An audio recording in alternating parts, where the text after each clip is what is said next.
Good morning. I'm Tom Conkle, a cybersecurity engineer with Optic Cyber Solutions. Optic Cyber Solutions is a registered practitioner organization or an RPO within the CMMC ecosystem. And as such, we help organizations improve their cybersecurity program and prepare for CMMC assessments.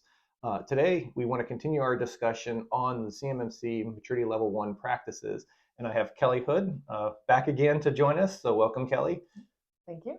Kelly is a cybersecurity engineer at Optic as well. And today we're going to talk about the public access system separation practice.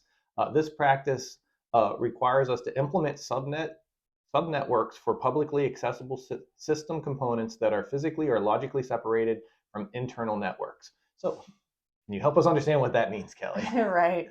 So here we're basically making sure that our networks are separated, that anything that the public is going to be accessing is not on the same network or has some kind of separation or isolation from where we're handling or processing our sensitive data. We don't want somebody that's connecting to our guest Wi-Fi to be able to access our CUI data, essentially.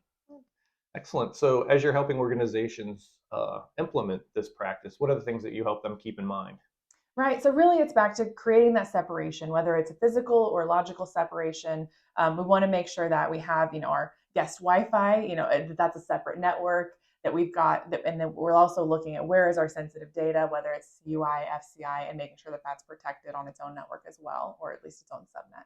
Excellent. So like we've talked about with many of the other practices, just understanding the system boundary, the scope of the system, we've identified those boundaries so that we know what the public may be accessing, like you mentioned, for the Wi-Fi network when they're in the facility, or kiosks and things like that, so that we have those additional protections at that boundary to prevent that. So yeah, no, I think that's a very good point. So thank you.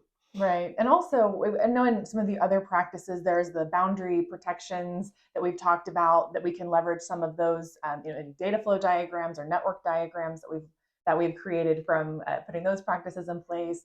Also in access control, there are practices talking about understanding who's accessing what data. So a lot of these can be kind of looked at together to help as we're making sure that we have this public access separation, that we can achieve them all at once. Right. I think it's another really good reminder that we've talked about is, make sure that we understand all of the practices. Don't implement them individually, right? Because there are a bunch of efficiencies that we can gain by rolling some of them together and understanding how they relate to each other. So, excellent. Thank you for joining us today.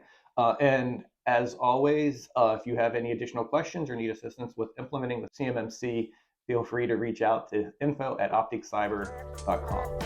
Thanks for joining me today as we walk through the CMMC Maturity Level 1 practices.